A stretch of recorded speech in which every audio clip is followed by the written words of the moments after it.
deixará em tempos difíceis. Ele jamais desistiu de nós. Aleluia! Glorificado seja o nome do Senhor. Amém. Estamos, Cláudio. Aleluia. Ainda nesse mesmo espírito, Deus, feche suas olhos na sua casa. Eu pedi a você que está do lado do seu ente querido, do seu parente, do seu familiar. Vamos orar em família nesse momento. Vamos clamar ao nosso Deus. Ele tem nos assistido, tudo isso que nós estamos passando, tudo isso que vai ser enfrentado durante esses dias. Contudo, o Senhor tem nos guardado, contudo, o Senhor tem nos protegido. Eu queria nessa noite que você chamasse aquele que está na sua casa, aí próximo de você. Vamos levantar um clamor nessa noite, pedindo ao nosso Deus, ao bondoso Deus, que a sua misericórdia permaneça sobre nós, que a sua misericórdia alcance aqueles que estão, por algum motivo, passando por necessidades. Vamos pedir ao nosso Deus que esteja nessa noite, vindo sobre as nossas vidas, a graça, o amor que nos alcançou. Oh, aleluia. Chama aquele que está próximo de você nessa noite, querido. Ou talvez seja alguém no quarto, talvez seja alguém na cozinha. Nesse momento, vamos levantar um clamor como igreja. Oh, nosso Deus é um Deus de perto, mas também é um Deus de longe. Ele está aí na sua casa. Oh, aleluia. Deus, eu quero te louvar, Senhor, nessa noite. Quero te louvar, Senhor, porque mediante todas essas lutas, diversidades, tribulações que têm se levantado, Deus, a tua boa mão tem se estendido sobre nós, a tua misericórdia tem sido conosco. Deus, te agradecemos porque o Senhor permitiu que nós tivéssemos mais um dia de vida, Senhor. Oh, Deus, te louvamos porque o Senhor tem suprido as nossas necessidades. Deus, te louvamos, oh Pai, porque mediante tudo isso temos visto o teu amor, a tua graça. Deus, e nessa noite queremos te agradecer, Senhor. Deus, nós também queremos interceder, oh Deus, por aqueles que estão sofrendo. Deus, por aqueles que estão passando por necessidades. Oh Deus, por aqueles que estão enfermos, ó Pai. Deus, que a tua boa mão esteja alcançando cada um deles, Senhor. Deus, que a tua boa mão possa estar de encontro, Senhor, a cada um deles. Oh Deus, em nome de Jesus, não deixe faltar o pão de cada dia, Senhor. Deus, sabemos que o Senhor é Deus de provisão, Senhor, que o Senhor possa prover o pão da mesa para os seus filhos, ó Pai. Deus, em nome de Jesus, toma cada família nesta noite, Senhor. Afasta, Senhor, todo mal, afasta toda enfermidade, Senhor. Deus, que o Senhor vem estar vindo com o bálsamo, Pai, da cura sobre nossas famílias, ó Pai. Oh Deus, sobre cada lar, sobre cada família nessa noite.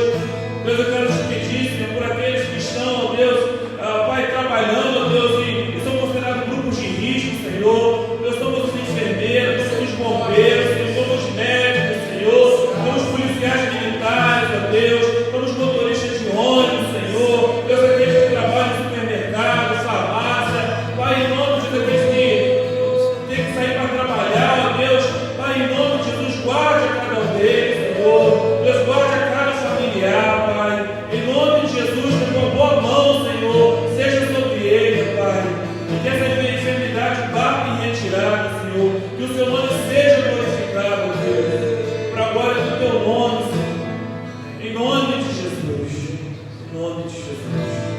Amém, queridos? Amém. Vamos estar dando início, dando continuidade no nosso culto da palavra, né? Nós estamos já há algumas semanas trabalhando aqui o culto da palavra sobre a identidade do cristão, a identidade da igreja. E você que tem nos acompanhado tem observado que nós estamos trabalhando em cima do livro de Atos dos Apóstolos. E nós já falamos bastante sobre Atos, quem escreveu, quando escreveu. E aí a gente agora vai dar continuidade nos estudos. E o texto básico que nós estamos usando nesses últimos estudos está lá no livro de Atos, capítulo 2, versículo 42. Atos 2, capítulo 2, versículo 42. Nós já estamos há uma semana falando sobre esse versículo e vamos dar continuidade. Só a parte A que diz, né? E perseveraram na doutrina dos apóstolos. Então, nós estamos falando aqui já há algumas semanas que a igreja primitiva, a igreja, ela tinha um modelo de vida, tinha uma forma de viver que impactava, que impactou aquela geração, que impactou aquele momento. E aí, durante esse período nós temos visto que a igreja primitiva ela é um modelo para nós, né? A igreja primitiva ela serve como modelo para a igreja nos dias de hoje. Então, Atos capítulo 2, versículo 42 diz que no modo deles viver, eles perseveraram na doutrina dos apóstolos, né?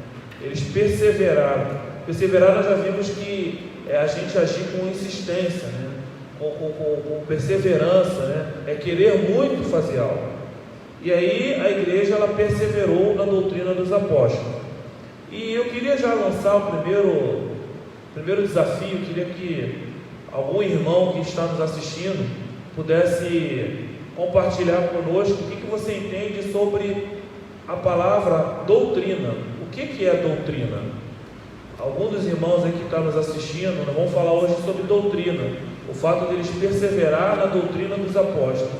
E aí, quem sabe definir para a gente aí o que é doutrina? Tem algum irmão participando aí, Ramos?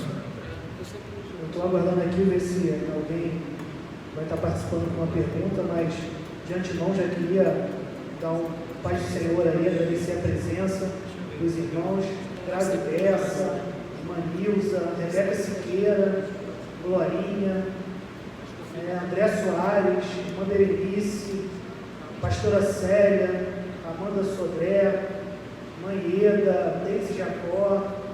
Quer dizer, nós temos bastante gente aqui participando.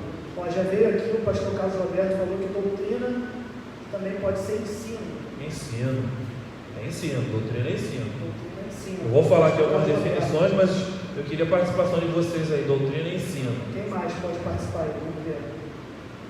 Pastor Carlos Roberto. Pastora Célia falou ensinamento. Ensinamento, legal. Ensino, ensinamento. Vamos lá, eles perseveraram no ensino, né? No ensinamento dos apóstolos, né? Quem aí tem mais alguma definição sobre doutrina?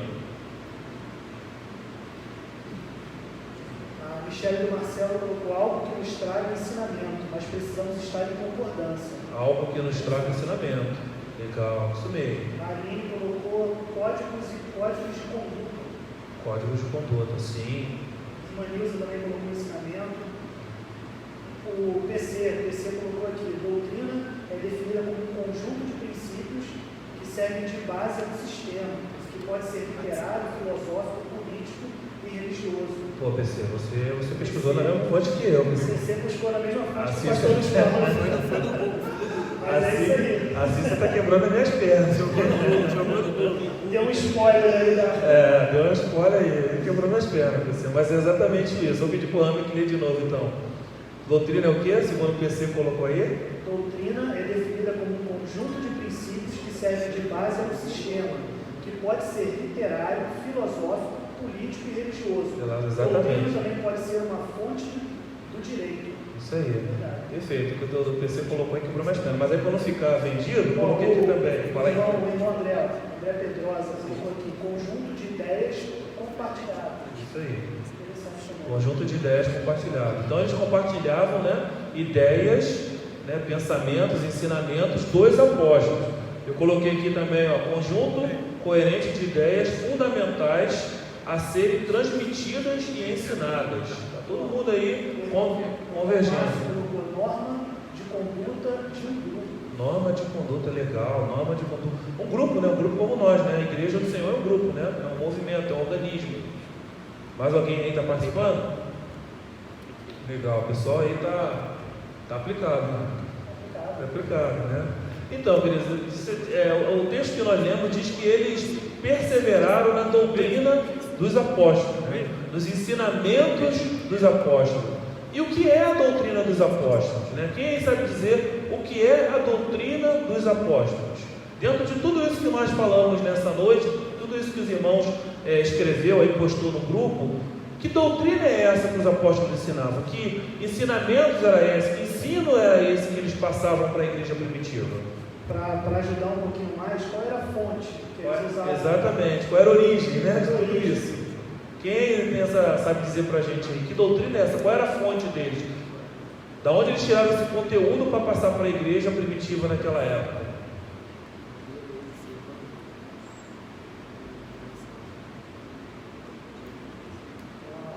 Qual era a fonte, gente? Vamos lá.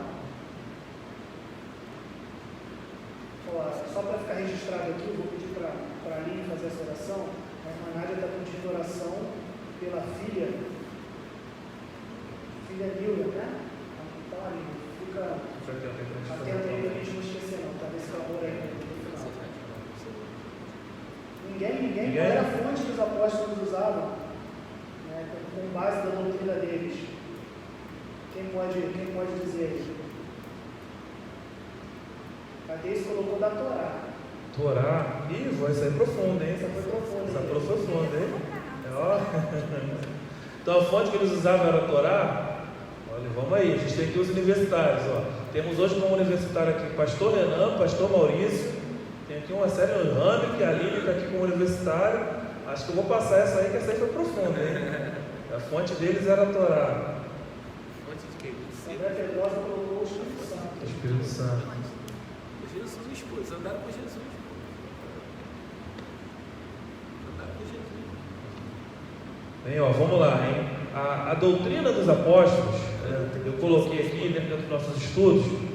A doutrina dos apóstolos, ela também pode ser interpretada, ela também pode ser traduzida, melhor dizendo assim, como o Evangelho de Jesus Cristo, né? É o Evangelho do Senhor Jesus que era passado, que era ensinado para aquela igreja. Os princípios que eles estavam passando, ensinando, mostrando, apresentando para aquele povo, era o Evangelho do Senhor Jesus. Então, a doutrina dos apóstolos era o Evangelho do Senhor Jesus. Jesus, ele escolheu 12 homens, os seus discípulos, e conviveu durante 3 anos com eles, e ali passou uma série de ensinamentos. A gente vê aí o mais marcante, o mais bonito, os que eu mais gosto, que está revelado lá no Sermão do Monte, que Jesus fala acerca de diversos princípios, inclusive os princípios que estavam revelados na lei, né? E aí Jesus começa a ensinar os apóstolos e fala: olha, visto que foi dito na lei, eu porém vos digo isso, vos digo aquilo. E Jesus começa a dar uma série de ensinamentos, de valores, de princípios para os seus discípulos, e os discípulos estão agora repassando esses ensinamentos para a igreja primitiva. Então eles, podemos dizer que eles estavam perseverando na doutrina dos apóstolos, eles estavam perseverando no conhecimento, no aprofundamento do Evangelho do Senhor Jesus. Amém. A gente às vezes se antecipa um pouco em função da internet, mas algumas pessoas foram respondendo conforme você foi falando. Sim. Então ali colocou aqui que a fonte é Jesus. O André Pedrosa colocou os ensinamentos de Jesus Cristo. Sim. PC ele citou Atos 2, de 42 a 47. Sim. Que vai falar também. PC está com a Bíblia do lado. PC né? está com a Bíblia do lado aqui. É isso aí, irmão. isso aí. De estudo da palavra, a gente tem que estar iniciado nele. A pastora Célia também falou o Evangelho de Cristo. O pastor Renan aqui falou de forma mais simples. Cochichou aqui, né? Cochichou aqui com a gente que era Jesus a fonte. Amém? Amém. Então, deixa eu continuar aqui. Então vamos lá. A gente já entendeu que a doutrina são ensinamentos, são ensino, e que os discípulos eles estavam passando os ensinamentos, e o mais importante disso tudo é que a igreja ela estava perseverando nesses ensinamentos. O que a gente aprende nos dias de hoje, queridos? Que existe uma necessidade de nós perseverarmos nos ensinamentos de Jesus. E onde é que está os ensinamentos de Jesus? É na palavra de Deus. Deus ele se revela a nós, os ensinamentos de Jesus, a doutrina dos apóstolos está registrada na palavra de Deus.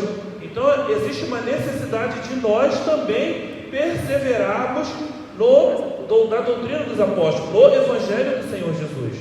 Existe essa necessidade. Por quê? Porque cá para nós é fácil a gente separar 1, 2 horas por dia da gente estar lendo a palavra de Deus, a gente está mergulhando na palavra de Deus, a gente está meditando a palavra de Deus.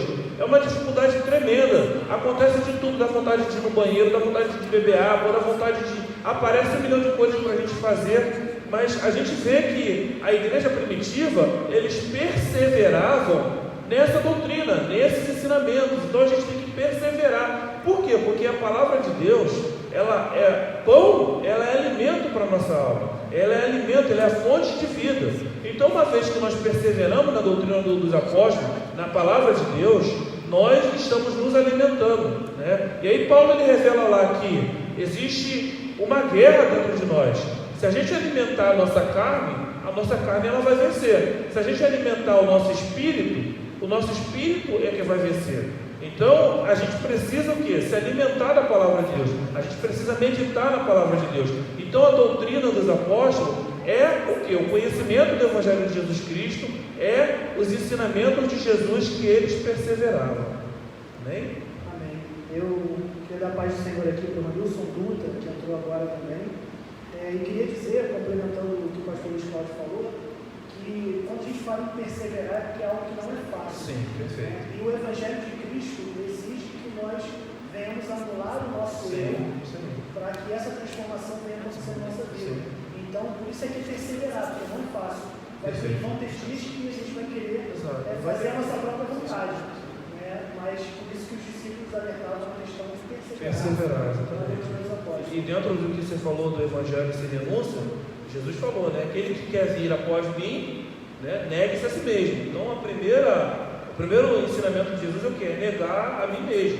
Todas as vezes nós damos prioridade para tantas coisas, né, e a gente não consegue dar prioridade para aquilo que realmente é importante, que é a vida, que é perseverar na leitura, no conhecimento da palavra de Deus, né? Então, os discípulos eles perseveraram nisso. Só que, aqui que interessante, queridos, que a gente já viu que a doutrina dos apóstolos é o Evangelho de Jesus. E a doutrina dos apóstolos, ela é compreendida, né, dentro de uma série de doutrinas. Os apóstolos, quando falavam acerca de Jesus, quando eles ensinavam acerca de Jesus, eles falavam acerca de diversos tópicos, que hoje nós podemos dizer, podemos caracterizar como ensinamentos sistematizados. Por exemplo, eles falavam sobre a doutrina da salvação. O que é a doutrina da salvação? Vocês percebem que no próprio capítulo 2, com a descida do Espírito Santo, Pedro ele é cheio do Espírito Santo, ele é um dos que o Espírito Santo o visita, enche todos eles, e Pedro ele começa a pregar. E a pregação de Pedro, diz o texto, que ele anunciou uma mensagem, ele falou acerca de Jesus, ele falou acerca de tudo que aconteceu ali com Cristo, ele trouxe uma pregação voltada para a salvação, onde quase 3.000 almas se renderam a Jesus, onde quase 3.000 almas se converteram. Então, a importância da doutrina dos apóstolos também era o quê? Levar pecadores ao arrependimento. Essa doutrina nós entendemos que é a doutrina da salvação. A doutrina da salvação, que doutrina é essa? É onde nós, homem, a humanidade, nós reconhecemos que nós somos pecadores, onde nós reconhecemos a nossa condição humana, condição de pecador. Lá em Romanos 3,23 diz que todos pecaram, todos estão na condição de pecador. Ninguém aqui é melhor do que ninguém, porque todos nós estamos na mesma condição. Aí às vezes você ouve uma pessoa falar assim: ah, mas eu não bebo, eu não fumo, eu não roubo, eu sou bonzinho. Na verdade não, todos nós somos pecadores. E qual é a sentença disso? Qual é a conclusão disso? Qual é a consequência do nosso pecado? É que nós seremos destituídos da glória de Deus. Ou seja, a nossa condenação, o nosso estado de condenação eterna foi por causa do nosso pecado. E foi isso que Pedro anunciou para eles. Tanto que no versículos, eu só não me lembro agora, o 44 ou 45, eles perguntam para Pedro: o que nós vamos fazer? E aí Pedro fala: ó, se arrepende e seja batizado. Ou seja, o arrependimento foi mediante a mensagem de Pedro anunciando que existia a necessidade de salvação. Então foi baseado na doutrina de salvação. Desde Jacó tem uma pergunta: o que eles liam na igreja primitiva, o Novo ou o Antigo Testamento? Rapaz, o que eles liam na igreja primitiva? Bom, na igreja primitiva eles tinham somente o Antigo Testamento, né? E aí eu preciso voltar um pouquinho para a gente não confundir aqui. Vamos lá. A palavra de Deus, ela é compreendida pelo Novo e pelo Antigo Testamento. O Novo e o Antigo Testamento, ele é a palavra de Deus. Algumas pessoas falam: não, contém a palavra de Deus. Não, Novo e Antigo Testamento é uma coisa só, é a palavra de Deus.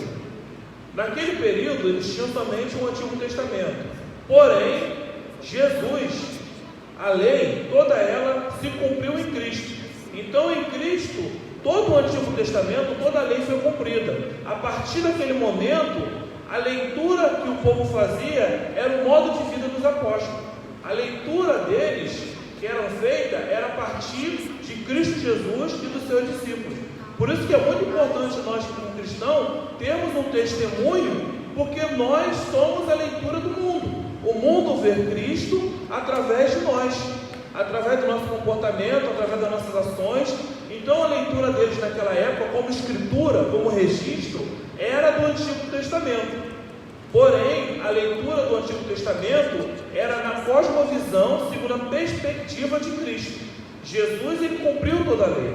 E se você parar para entender, para perceber, que a gente vê lá que o único mandamento que tinha no Antigo Testamento, que a gente pode dizer que caducou, falo da lei moral, é o sábado. O restante, os apóstolos mencionaram novamente, foram reescritos na palavra de Deus. Então, a partir de Jesus, é que era feita a leitura do Antigo Testamento. Então, a palavra de Deus, a Torá deles, daquele momento, era a partir de Jesus Cristo. E hoje, a nossa leitura da palavra de Deus é a partir de Jesus Cristo. Por quê? Porque Jesus, ele é a revelação final de Deus aos homens. Aqui eu coloquei, queridos, que a gente vai falar sobre doutrina, e a gente vai falar aí durante algumas semanas nessa parte de doutrina, porque tem uma série de doutrinas que compreendem o Evangelho de Jesus. E dentro do Evangelho, dentro dessa doutrina, tem a doutrina de Cristo, que a gente vai falar a respeito de Cristo, que toda a palavra de Deus, lá desde o início do Antigo Testamento, desde lá do Éden, apontava para Cristo. Então, toda a Escritura, desde da era patriarcal, desde os profetas, da lei, tudo isso apontava para Cristo. Então, a Torá, o Antigo Testamento que eles tinham naquela época, era lido pela perspectiva, pela cosmovisão de Jesus Cristo.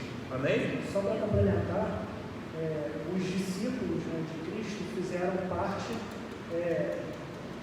da construção, digamos assim, de boa parte dos livros do Novo Testamento. Porque foi através da igreja primitiva, né, e da leitura, como você falou, de Cristo neles, que outros fatos históricos foram registrados a partir disso. E aqui a Michele, ela fez uma pergunta falando, mas a doutrina da salvação não está baseada no Novo Testamento?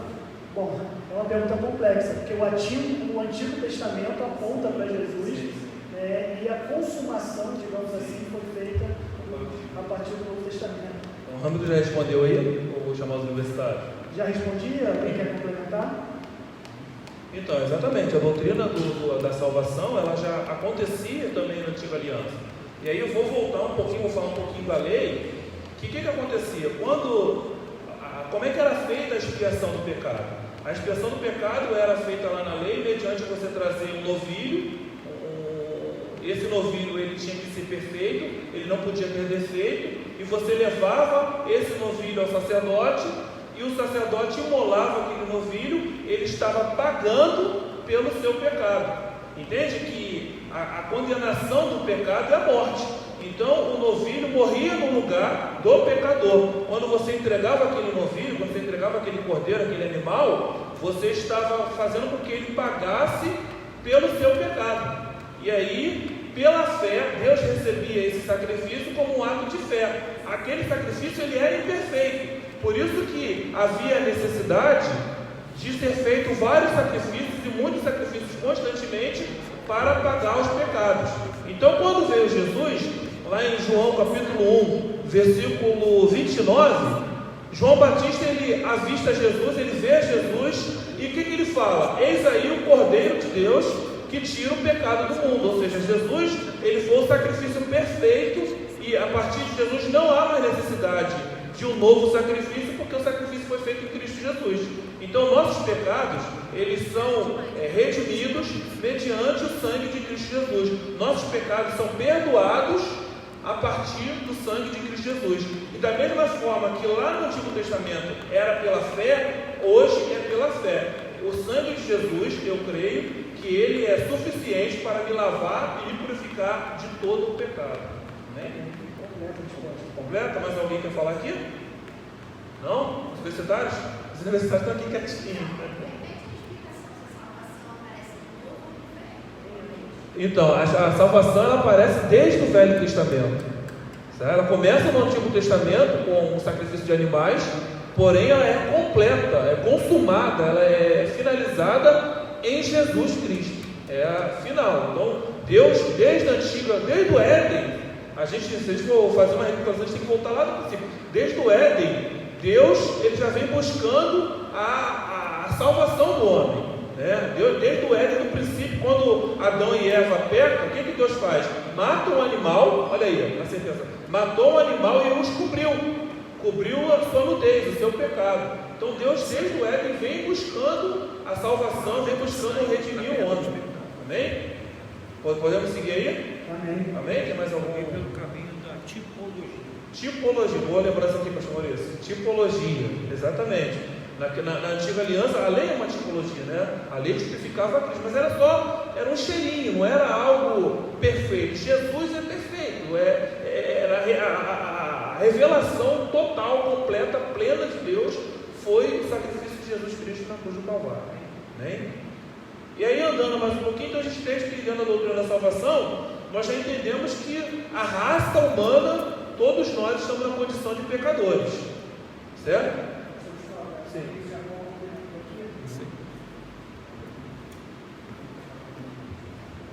A Deise Jacó completou aqui que no Antigo Testamento a salvação era por obediência à lei, no Novo é pela fé em Cristo Jesus. Sim, mas aí o que aconteceu? Perfeito, Deise, a sua observação era mediante o cumprimento da lei. Só que o que aconteceu? Ninguém conseguiu cumprir a lei, né? Ninguém conseguiu cumprir a lei. E aí foi necessário Jesus Cristo que cumpriu toda a lei. Então a lei foi cumprida em Jesus Cristo, mas é exatamente isso. A obediência à lei era um parâmetro de salvação na antiga aliança. Então quando Deus entregou a lei era para ser cumprida, né? A lei deveria ser cumprida. Deus ele exigia que a lei fosse cumprida, só que ninguém conseguia cumprir a lei. Por isso que Jesus ele é o sacrifício perfeito, porque ele foi o único que cumpriu a lei. E aí, adiantando um pouquinho, falando sobre a doutrina de Jesus, a humanidade dele, por isso que Jesus veio como homem, porque como homem ele foi perfeito, como homem ele não pecou. Jesus ele era 100% homem, natureza humana, pecadora como a minha e a sua, só que ele não pecou, e ele cumpriu toda a lei. Então por isso que o sacrifício dele é válido, por isso que o sacrifício dele é perfeito, porque ele cumpriu a lei por nós, porque se fosse depender de nós, nós seríamos condenados mediante a lei, e a condenação eterna ela vai acontecer também mediante a lei, porque a lei, aí que está, as pessoas dizem, a lei caducou, o Antigo Testamento caducou. Não, o Antigo Testamento não caducou, ele só não vai ser aplicado como sentença para quem está debaixo da cruz de Cristo.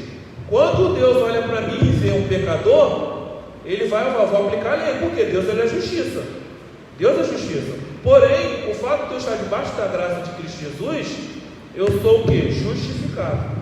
Então eu fui justificado pelo sangue de Cristo Jesus. Deus fez em mim pecador, sou pecador. A condenação, a ira de Deus viria sobre mim. Mas o fato de eu estar debaixo da graça de Cristo Jesus, essa condenação não mais. Por quê? Porque volta, é fantástico. Essa doutrina da salvação é algo que eu acho fantástico, a obra de Deus em resgate da humanidade.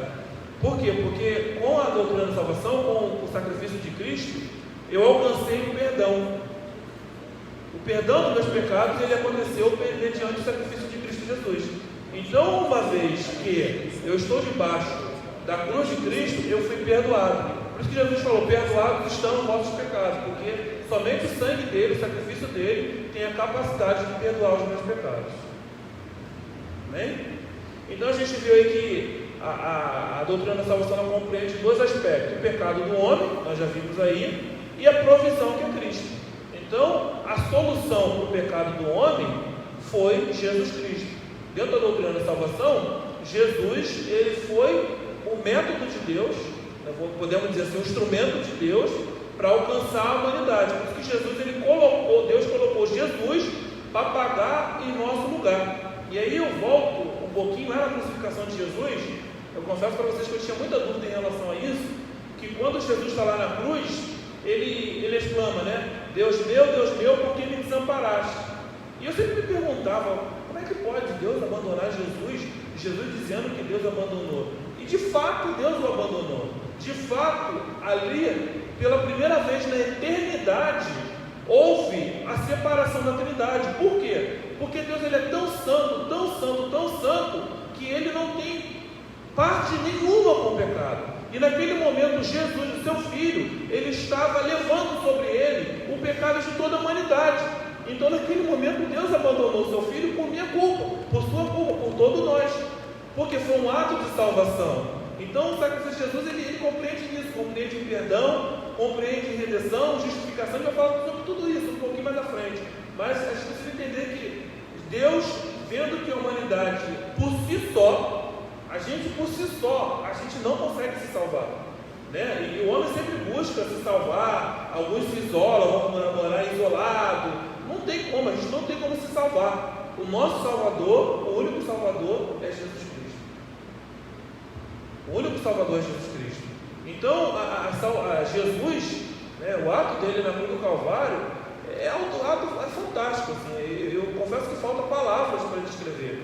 Que Deus, ele entregou o seu próprio Filho. Por isso que lá em João 3,16, né, que é o versículo chave do Evangelho e tudo mais, que diz que Deus, ele amou o mundo de tal maneira que ele entregou o seu próprio Filho.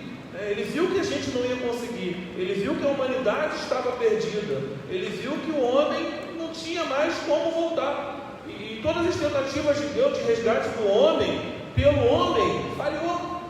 Todas as tentativas de Deus por salvação do homem pelo homem mesmo falhou. E aí a Trindade decide, Jesus decide, não, eu vou descer e eu vou lá cumprir essa obra por eles, né? Algumas pessoas acham assim, então Deus, ele aboliu a culpa que a gente tinha. Não, ele não aboliu, ele pagou a culpa. Eu sempre cito esse exemplo, né?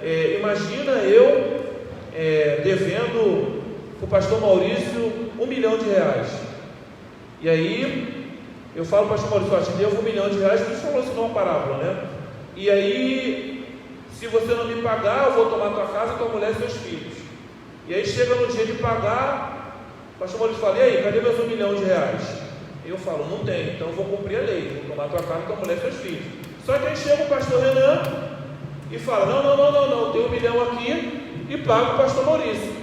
Ou seja, a dívida foi abolida? Não, continua a dívida, mas só que alguém pagou esse preço por mim. Foi o pastor Renan que pagou esse preço por mim. Então, o Evangelho funciona dessa forma. A culpa, a condenação que tinha sobre nós, ela não foi cancelada. Deus ela cancelou simplesmente. Por quê? Porque Deus é justiça, querido. Né? Assim, existe uma condenação para o pecado. Deus é justiça. Mas o Filho dele pagou essa dívida enorme que a gente não conseguiria pagar em nosso lugar. Assim como não conseguimos. Né? Posso avançar mais um pouquinho aqui? Tem os universitários? Não? Então vou aqui adiantar um pouquinho, né? Porque eu já falei aqui que houve a substituição da culpa, que foi Jesus Cristo.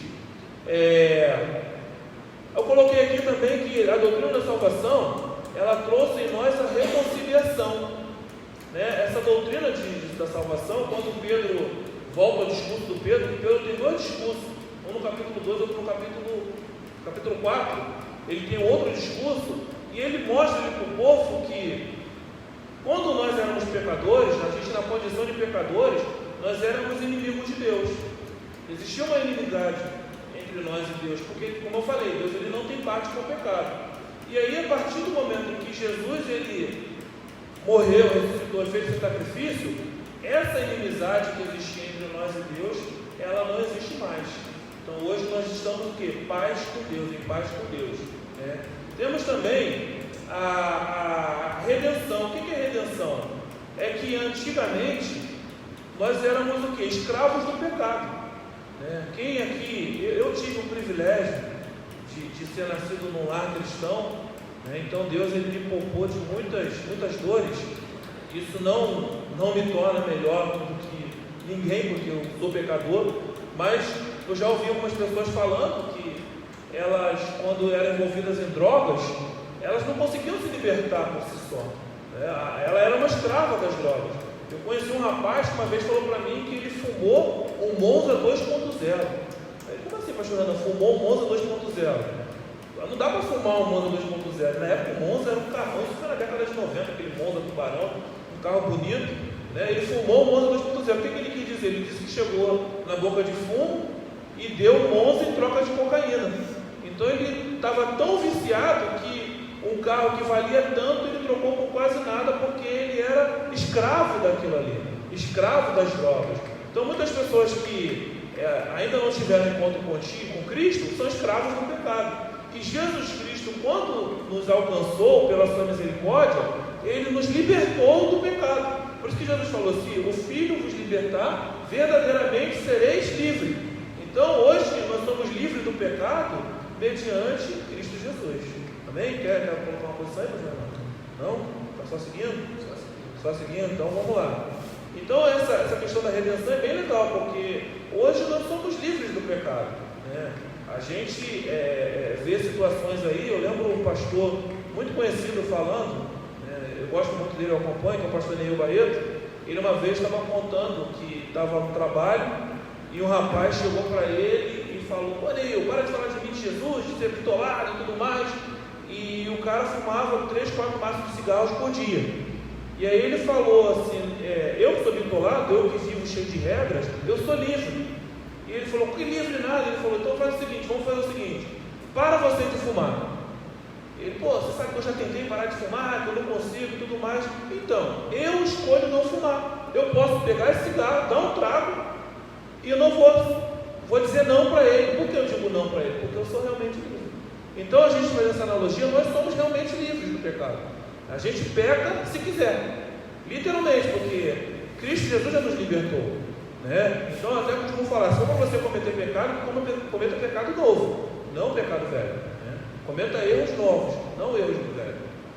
Amém? O pastor Ricardo acrescentou aqui 2 Coríntios 5:21: aquele que não conheceu o pecado, Deus o fez pecado por nós, para que nele fôssemos feitos justiça de Deus. A justiça de Deus é o sacrifício de Jesus na cruz, né? A justiça de Deus foi feita, né? Por isso que Jesus falou, né? Está consumado. E nessa explicação de redenção, eu lembro sempre uma pregação do nosso irmão Robertinho, que falou sobre redenção. Nesse momento em que Cristo Jesus morre na cruz, Ele nos compra, né? Então hoje nós somos escravos livres, né, de Cristo Jesus. E Paulo fala sobre isso, essa questão de ser escravo livre, né? Então nós escolhemos servir, né, Cristo Jesus. Deus, Ele é tão fantástico que Ele nos liberta até dele mesmo, né? Ele compra a gente e fala: agora vai. Só que a gente, por amor a Ele, fala: não quero ir, eu quero te servir. Então, quando ele fala está consumado, está pago. Está pago, exatamente. O pastor Maurício falou aqui, ele me lembrou até a palavra tetelestai, né? Está consumado. O pastor Maurício lembrou: está pago, vocês não devem mais nada. Não deve mais nada, pode ir. Pode Né? ir. Você é livre. Era inclusive a palavra usada pelos cobradores de impostos na época. Então, quando ele falava tetelestai, ele está dizendo: sua dívida comigo está consumada, está paga. Então, foi exatamente essa palavra que a gente usou. Está pago, né? Então, já está pago. E aí, voltando um pouquinho, que eu gosto disso, que Jesus, Ele nos liberta de tal forma, nós somos livres de tal forma que somos livres até dele. Ele nos liberta até para não querer servir, mas nós, entendendo o seu amor, a gente serve. Por isso que a gente serve a Deus o quê? Com alegria, com amor. Eu tenho prazer em servir aquele que me libertou, aquele que me livrou. Então é voluntário, é espontâneo, né? Nós voltamos a servi-lo por opção, porque Ele nos libertou, né? Nós somos livres. Temos também a questão da justificação, foi o que eu falei aqui, né? Nós somos justificados. Então, quando Deus Ele olha para nós somos justificados em Cristo Jesus, né? E aí eu vou até um pouquinho mais adiante, que diz lá em Romanos 8, que o Espírito Santo de Deus, né, ele intercede por nós com gemidos inexprimíveis. Eu fico pensando, pastor Renan, é como se fosse assim: eu pequei hoje, como todos os dias nós pecamos, e o Espírito Santo de Deus fica assim: não, olha lá para ele pecou, mas Deus, dá mais uma chance, e está ali intercedendo diante de Deus para não imputar em nós culpa, né? Então nós fomos justificados, o nosso pecado está justificado em Cristo Jesus, né? Jesus, Ele nos justificou. E eu falo isso, eu creio que vocês vão entender que o sangue de Jesus, Ele nos purifica de todo o pecado. Todo o pecado. Ele é suficiente para nos lavar e nos redimir de todo o pecado. O pecado que eu cometi hoje, que eu vou cometer amanhã, por quê? Porque nós somos justificados em Cristo Jesus. Mas aí, vou falar igual o Paulo falou: por causa disso nós vamos permanecer no pecado? Não, de maneira nenhuma. Por quê? Porque se eu permanecer no pecado, qual é a consequência do pecado? O pecado, ele me afasta de Deus. Se eu começo a prática do pecado, eu vou estar me afastando de Deus, me afastando de Deus. E quem é que vai me escravizar? O pecado. Então, a gente não peca porque a gente entende que a gente vai estar se afastando de Deus, e quanto mais longe de Deus, mais próximo do pecado nós estaremos. Amém? Estou aqui caminhando para o final, né? Justificação, que eu falei, na doutrina da salvação, a regeneração, e a regeneração é fantástica, querido, é fantástica. Por que é fantástico, querido? Porque Ele nos chamou para uma novidade de vida. E que novidade de vida é essa? Às vezes as pessoas olham assim, o cara era um traficante, era um bandido, era um matador, o cara pintava o 7 lá fora, e aí ele aceita Jesus. O mundo não consegue entender isso e fala, o cara lá pintou o 7, agora diz que é crente. Já ouviu essa frase aí? Direto, né? Já aceitou Jesus, agora diz que é crente. Só que a palavra de Deus diz que se alguém está em Cristo, se essa pessoa que um dia tacava o terror, né, era o monstro aos olhos do homem, se alguém está em Cristo, é uma nova criatura. Então, aquele homem, aquela mulher que outrora vivia na prática constante do pecado, uma vez em Cristo Jesus, ele se torna nova criatura. E aí, essa palavra nova criatura, nova criação, ela vem do verbo bara, do hebraico. O bara significa fazer do nada. Então, por isso que a gente não entende. Porque como é que a gente entende Deus criar todas as coisas do nada? Não faz sentido. Tudo que existe hoje tem uma matéria-prima, né? Por exemplo, eu ouvi há pouco tempo que o plástico, a matéria-prima do plástico é o petróleo. Não sabia disso, mas a matéria-prima do plástico é o petróleo. Ou seja, o plástico existir, teve que existir algo antes dele. Então Deus criou todas as coisas por intermédio da tua palavra, do nada. Então o verbo bara. Ou seja, se você está em Cristo, você é uma nova criatura, uma nova criação. Deus te criou novamente, fez tudo novo. Então a regeneração, ela é isso. Por mais vil pecador que nós fomos, hoje, estando em Cristo Jesus, nós nos tornamos o quê? Nós tornamos o quê? Mais altos do que a neve, brancos como a neve. Então, um dos pilares da doutrina da salvação é esse aqui, a regeneração. Então, não importa, pensa em você no maior bandido, na pessoa que cometeu aquela monstruosidade. Se Cristo Jesus o alcançar através do arrependimento, o Espírito Santo de Deus produz o arrependimento nesse coração, essa alma se rende a Jesus, ele é nova criatura. A gente, ser humano, a gente não entende isso.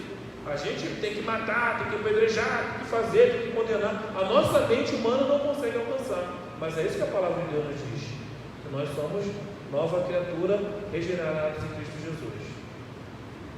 Amém? Posso seguir aí, Ana? Amém. A irmã Nilza até falou aqui, muitos crentes são chamados eis isso, eis aquilo. Que bom por isso. Que bom por isso. Porque isso é uma evidência, irmã Nilza, da transformação na vida dessas pessoas. Uma vez que eu sou chamado de eis isso ou eis aquilo, significa que eu deixei o velho e estou vivendo uma vida nova em Cristo Jesus. Isso que Paulo fala, né? Despindo do velho homem, né? Eu tenho que me despir, né? Me desfazer desse velho homem e caminhar para uma nova vida em Cristo Jesus. A gente vê lá o exemplo do Paulo, né? De Paulo, o apóstolo Paulo, né? O grande apóstolo Paulo, que perseguia cristãos, que matava, que entrava nas casas, pintou o 7, e uma vez que ele foi alcançado por Jesus, ele é o apóstolo, homem de Deus, homem que Deus revelou a ele. A gente vê aí que no Novo Testamento, 1/3 do Novo Testamento foi através de Paulo. Paulo conta a experiência que ele foi arrebatado ao terceiro céu e viu coisas inefáveis que não era lícito o homem nem contar. Ou seja, Paulo teve experiências com Deus fantásticas. Tem um episódio que ele conta de quase morte, que ele foi apedrejado, deram ele como morto. Tem aquele episódio que Paulo está lá na ilha de Malta e uma víbora o morde e nada acontece. Por quê? Paulo, outrora, pintava o 7, né? Ele arrebentava. Mas uma vez que ele encontrou com Jesus, Deus o chamou para o apostolado, né? Chamou para ser o apóstolo Paulo, homem de Deus, e eu vou encontrar com ele na glória. Amém? Pastor Luiz Cláudio, é interessante a questão da regeneração. Pode parecer engraçado o que eu vou falar, mas eu lembro disso. Eu lembro que quando a gente era criança, a gente falava do rabo da lagartixa, que tem, né, condições de crescer novamente, né, de se regenerar. Então, o pecado ele nos mutila, o pecado ele nos deforma. E o Evangelho é capaz de nos regenerar, de nos trazer de volta ao formato original, aquilo que Deus nos criou para ser. Então o pecado ele vem, né, deforma a humanidade, o pecado ele vem e mutila, traz dor, traz separação, traz marcas, traz machucados, traz coisas terríveis, e o Evangelho é capaz de nos regenerar, ou seja, de nos tornar de novo no formato original, perfeito que Deus quer que a gente seja. Isso é muito interessante. Lembrei de uma coisa que está nos dias atuais agora. O sangue de Jesus é exatamente aquele botãozinho que tem no celular, restaurar as configurações iniciais. Exatamente. O sangue de Jesus faz isso, ele vem, aperta o botãozinho e você restaura as configurações iniciais do ser humano. Ou seja, aquele ser humano do Éden, antes do pecado, aquele que o Senhor elegeu nele antes da fundação do céu. É o botão do restaurar configurações de fábrica. E eu gostei dessa colocação do pastor Renan, que ele falou que o pecado ele nos mutila, né? E altera a configuração original. Deforma. E o pecado é como o coronavírus, né? Se a gente for olhar bem a fundo mesmo, isso é papo para outro dia, na verdade, esse negócio de ser ex, alguma coisa, é complicado, porque a gente não era isso, o pecado nos tornou isso. O pecado tornou você um violento, mentiroso. Nós não éramos assim, Deus não nos criou assim. Exatamente. Então, quando a gente fala que nós somos ex alguma coisa, é claro que a gente entende porque entendimento natural, mas se a gente olhar bem mesmo a nossa origem, na verdade o pecado nos tornou essas pessoas que nós não fomos criados para ser, e aí Deus vem e nos torna novamente quem nós deveríamos ser. Eu lembro uma vez que eu estava conversando com um colega sobre isso, que eu falei que Deus tinha nos criados perfeitos e nós nos tornamos imperfeitos por causa do pecado. E aí ele fala, mas não tem lógica, porque não tem como aquilo que é perfeito ficar imperfeito. Se a gente for olhar humanamente, não faz sentido. O que é perfeito não é imperfeito, porque o perfeito é o contrário do imperfeito. Mas o pecado, ele teve essa condição, ele deformou. Quando ele entrou no ser humano, na humanidade, ele deformou, inclusive até o nosso DNA. Por isso que a nossa natureza é pecaminosa, porque ele está tão enraizado, ele está indo nas células, é como um câncer, que quanto mais o pecado está agindo em nós, mais deformados nós ficamos. Por isso que essa humanidade a gente considera o quê? Monstro, diabolos, né? Pequeno diabo, porque a pessoa vira um diabo. O pecado tem a condição de nos transformar em diabos, por causa que o diabo é pecador desde o princípio, né? Então esse é o objetivo do pecado, nos deformar, nos desconfigurar. E quando Deus nos trouxe, o que Ele falou? Façamos o homem o quê? A nossa imagem e semelhança. Eu queria só ler aqui um texto da Tati Patriota. Tati, olha, um abraço para você, viu? Estamos com saudade, tá? Ela falou uma coisa muito séria que adverte ao nosso comportamento como cristão, tá? Ela diz assim: se desfazer do velho homem também pode ser motivo para criticar um irmão que ainda não aceitou Jesus. Ou seja, a regeneração serviu apenas para ele mudar determinadas atitudes, mas não para ajudar o irmão a se regenerar também. Então, é uma ótica que é verdadeira, é verdade no nosso meio. Muitas vezes, a gente entra num patamar de como nós fôssemos santos e tivéssemos uma condição superior. E não é esse o Evangelho de Cristo, né, que Cristo ensina para nós. Então, que fique uma lição para a gente essa noite, que o fato de nós estarmos numa condição de transformação nos torna... nos obriga a também ser agentes de transformação na vida das outras pessoas. E dando continuidade ao que a Tatiane colocou, eu tenho um versículo que Paulo escreve lá em Timóteo, que ele fala assim, que Jesus morreu por todos os pecadores, pelo qual eu sou o principal. Ele, Paulo, já transformado, já alcançado por Senhor Jesus, já com diversas experiências, ele fala que ele é o principal dos pecadores. E por que Paulo fala isso? Porque Paulo ele entende a condição dele perante a Cristo. Quanto mais próximo de Cristo nós estamos, mais nós entendemos que somos pecadores. Quanto mais próximo de Jesus eu estou, eu vejo que a santidade dele é tão grande que eu falo como Paulo falou: Deus, o teu amor, a tua graça, a tua misericórdia me constrange. Como é que pode eu, um ser tão limitado, tão pecador, tão falho, eu digo que não vou fazer isso e amanhã estou fazendo de novo? E ainda assim Deus ele permite que eu entre na sua presença. Ainda assim Deus ainda ouve as minhas orações. Ainda assim Deus busca se relacionar comigo. Então a gente entende que quando a gente vê a nossa condição diante de Deus, de maneira nenhuma a gente tem ele olhar para o próximo e não olhar de misericórdia, e olhar para o pecador, aquele que está perdido, e não olhar com olhar de misericórdia, pedir: Deus, alcança ele também. Eu vou contar uma experiência muito breve aqui. Alguns irmãos da igreja já sabe, eu fui assaltado há 2 anos atrás, no dia anterior ao meu aniversário. E aquele assalto realmente mexeu muito comigo, porque o rapaz botou uma arma na minha cabeça por causa de um aparelho celular. E eu me lembro que naquele dia, naquele momento, subiu um ódio, uma raiva dentro de mim. E eu comecei a espraguejar aquele rapaz e desejar a morte dele de tal maneira que aquilo ali mexeu comigo. E durante muito tempo mexeu comigo. E eu me lembro que o Espírito Santo de Deus ministrou o meu coração e falou que eu era igualzinho a ele se não fosse a graça e a misericórdia dele comigo. Sabe, queridos, eu fiquei totalmente derrubado. Foi um choque que Deus me deu. Podemos dizer, foi um soco no estômago, aquele soco bem dado, que você fica sem reagir, sem saber levantar. E aí, a partir daquele momento, eu falei: Deus, que a sua misericórdia alcance esse rapaz como um dia o Senhor me alcançou. Que o Senhor abra os olhos deles da forma como o Senhor abriu meus olhos. Hoje eu vejo, hoje eu entendo o que é pecado, o que é errado, o conhecimento do Cristo Jesus está na minha vida. Mas a Bíblia fala que o Deus do século cegou o entendimento deles. Então a gente, quando se aproxima de Deus, a gente entende que a nossa condição de pecador e que a nossa missão como igreja é alcançar os perdidos, é anunciar os perdidos. Queria só ler alguns textos aqui do pastor Ricardo. O primeiro está lá em Tito 3,5. Não por causa de atos de justiça por nós praticados, mas devido à sua misericórdia, Ele nos salvou, pelo lavar regenerador e renovador do Espírito Santo. Amém. Não por atos de justiça nossa, foi dele, partiu dele. Lá em 1 Pedro 1,23, vocês foram regenerados não de uma semente perecível, mas imperecível, por meio da palavra de Deus, viva e permanente. Aleluia, aleluia, viva e permanente.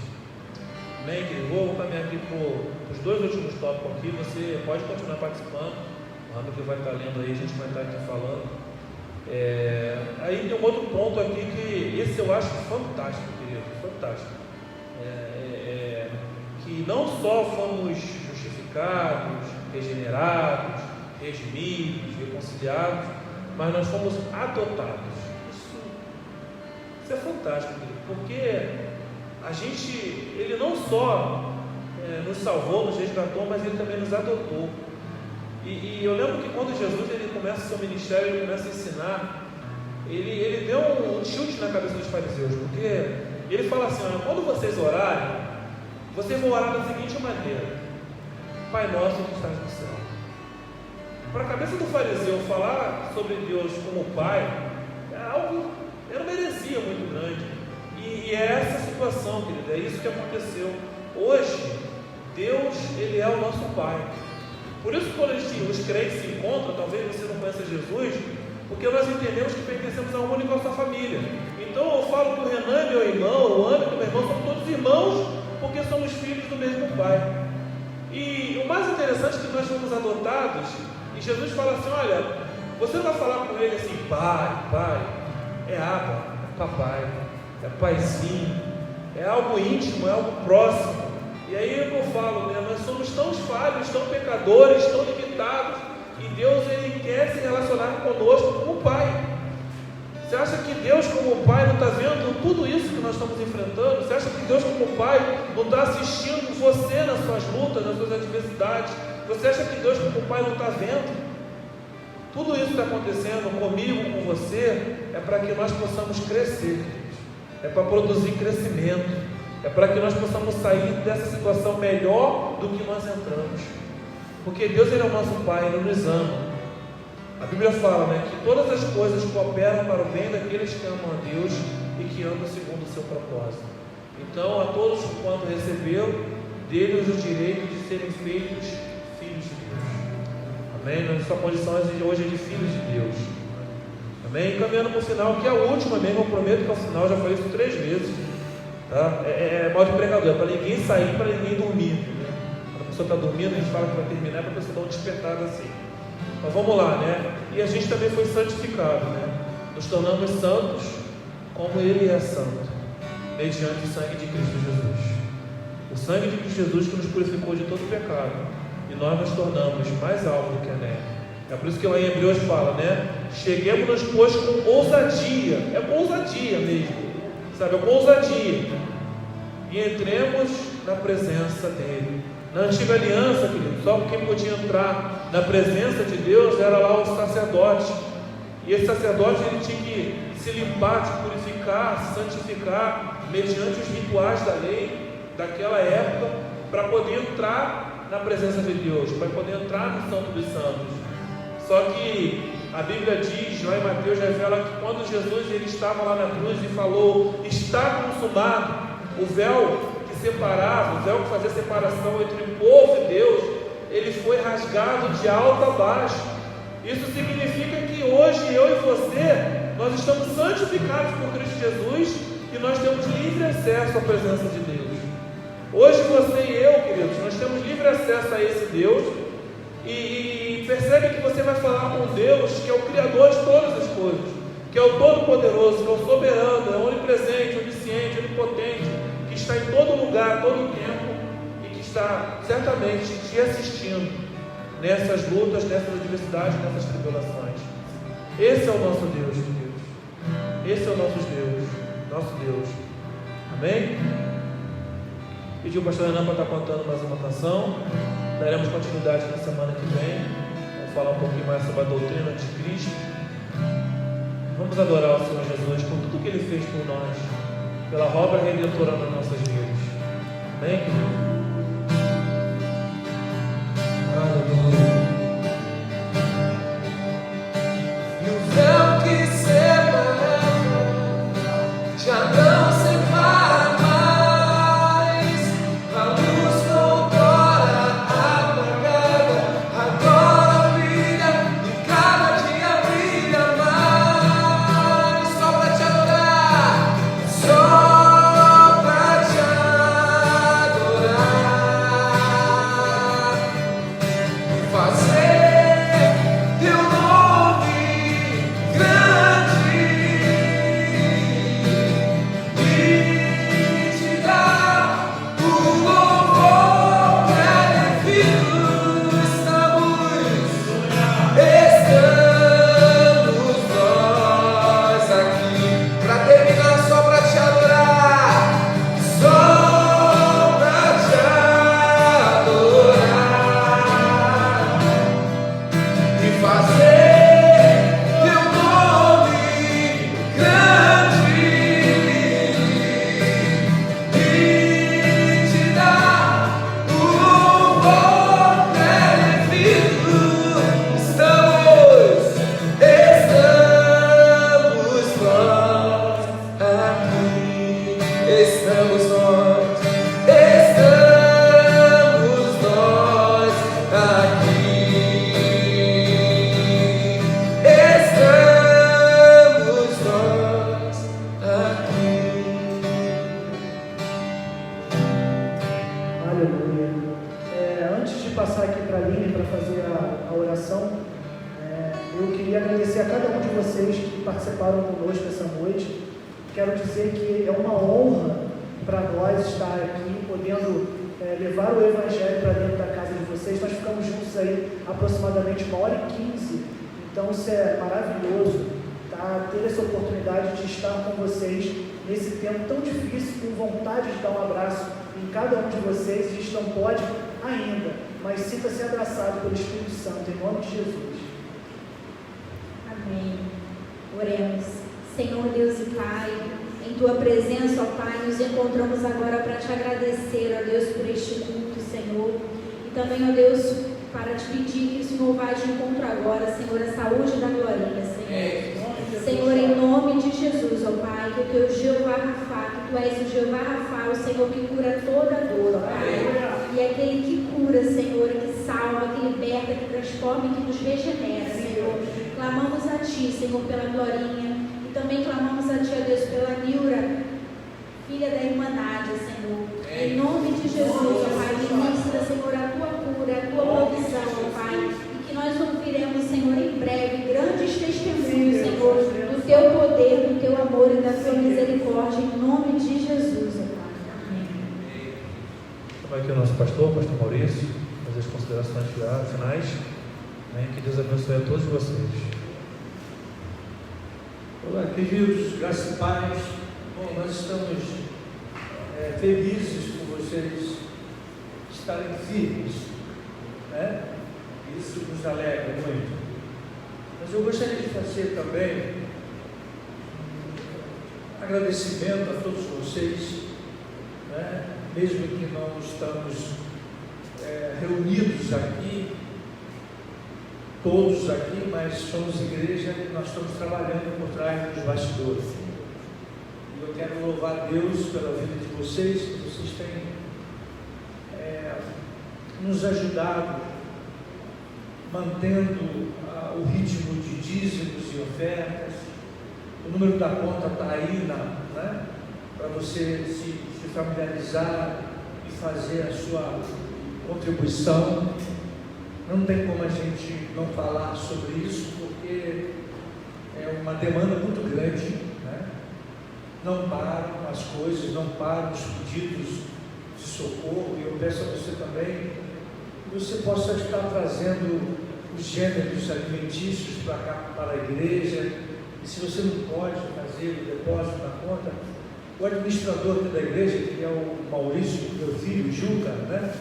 Está aqui todos os dias, está aí à disposição de ir na sua casa, de pegar as compras, enfim, o que você achar que pode ser feito para ajudar ao povo, né?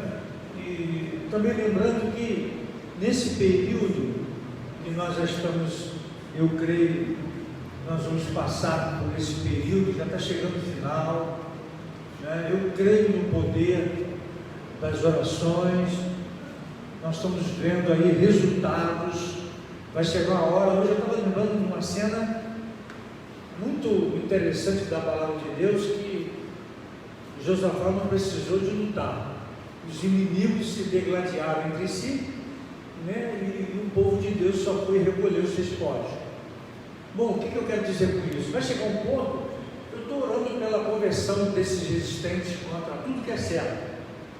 No início deu uma raiva, no início deu vontade de pegar de pau mesmo, mas, confesso a vocês, mas agora não, eu penso que nesse tempo também, e depois dessa palavra de hoje, mais ainda, né? Pois é, Deus quer salvar também esses resistentes, esses problemáticos que estão por aí. E o problema não é o Covid-19 só, tem gente problemática por aí, com conceito, com resistência, com má intenções, e a gente tem orado, pedindo a Deus que caia as máscaras, que essas pessoas se convertam. É ou não é verdade? Que elas têm também direito à salvação, mesmo com toda essa maldade, com toda a perversidade, com todo aproveitar de uma situação tão ruim no país.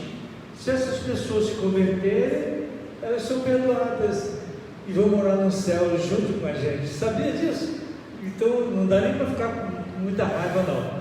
Deixa a raiva de lado, ora que melhora e vamos caminhando, porque nós estamos passando por um aprendizado, uma escola nesse tempo de Covid-19, tá? Então, assim, é bem verdade que algumas pessoas contraíram algumas doenças psicossomáticas, pessoas ficaram enfermas da alma, pessoas ficaram em depressão, tem gente doente aí mesmo, né?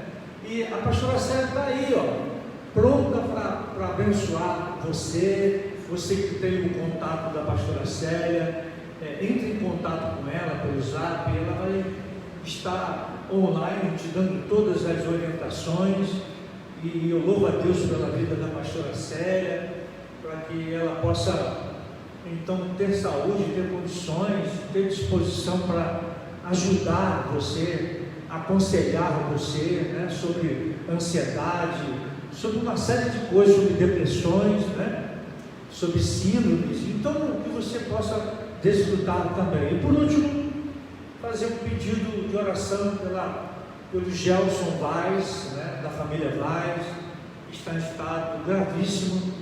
O pastor André está em casa, esteve mal esses dias, mal que eu digo assim, resfriado muito forte, e teve que, né, se isolar, está tomando antibióticos, remédio muito forte e carece das nossas orações, né? Que você possa orar pela Glorinha, orar pela Maria do Carmo. Hoje senti uma saudade tão grande da Maria do Carmo, mas que ela seja alcançada pela graça, pelo poder de Deus nesses dias, tá? Então que você possa então estar desfrutando das bênçãos do Senhor. Domingo de manhã nós vamos estar aqui ministrando uma palavra, domingo à noite, e eu creio que está passando e que você nunca mais será o mesmo, porque nós estamos sendo preparados, nós estamos sendo fortificados pela palavra de Deus, pela presença do Senhor. Amém? Vamos orar então pela nação. Quero orar por você mais uma vez e depois terminar a bênção, tá bom?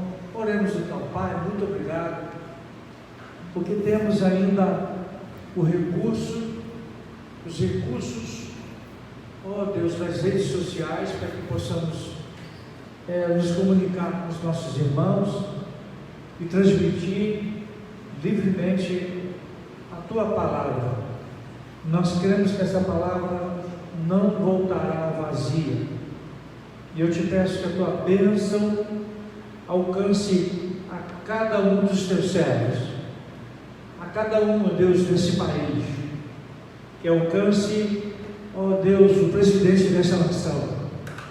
Eu fico imaginando todos os dias, ó Deus, Senhor, não é fácil dirigir uma nação em meio à pandemia e em meio aos ataques, aos interesses políticos, às maldades e às perversidades.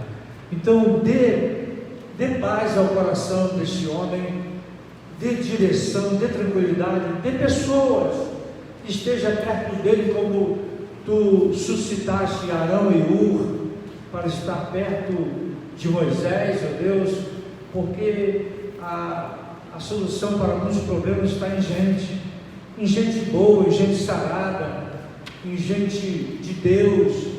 Então que ele possa estar perto de pessoas que queiram somar, ó Deus, para que um mal terrível não venha sobre esta nação.